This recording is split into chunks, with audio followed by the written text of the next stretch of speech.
नमस्कार, आपके साथ मैं हूं दीपिका। एक बार फिर शिल्पा इमोशनल हो गई।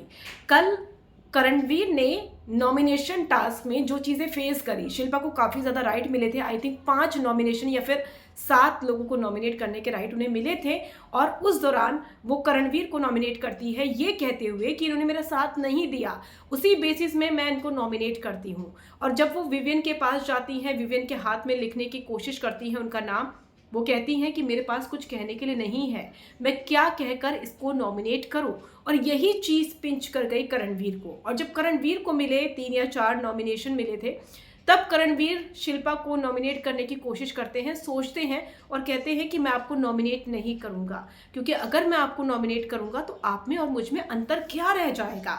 इसीलिए करणवीर ने नॉमिनेट नहीं किया शिल्पा को और उन्हें कहा कि ये चीज़ बार बार हुई है, टाइम गॉड के टास्क में भी काफ़ी ज़्यादा मेरे साथ भेदभाव हुआ। अब इसी चीज़ को डिस्कस कर रहे हैं अर्ली मॉर्निंग शिल्पा और करणवीर।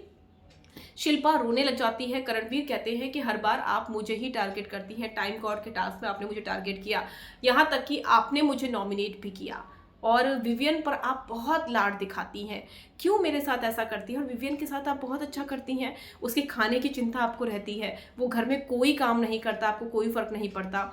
और आप उससे कहती हैं कि तू काम मत कर, तू इसको देख। और वो कपड़े उठाने की जो उसकी ड्यूटी है वो भी वो ठीक से नहीं करता है। तो मुझे ये समझ में नहीं आता है कि मैंने ऐसा क्या किया है कि आप मुझे साइड रखती हैं और विवियन पर इतना लाड दिखाती हैं, प्यार दिखाती हैं। तो ये बातें सुनकर शिल्पा की आंखों में आंसू आ गए, शिल्पा रोने लगी और शिल्पा को फिर विवियन चुप कराने लगे। तो दोनों के बीच में काफ़ी इमोशनल जो चीज़ें चल रही हैं और शिल्पा को दुख हो रहा है, वो आई एम सॉरी भी बोलती हैं कि मैंने तुझे नॉमिनेट किया। तो ये चीज़ें हर्ट हो रही है शिल्पा को। आपको क्या लगता है, क्या शिल्पा एक्टिंग कर रही है? कमेंट कर जरूर बताइएगा।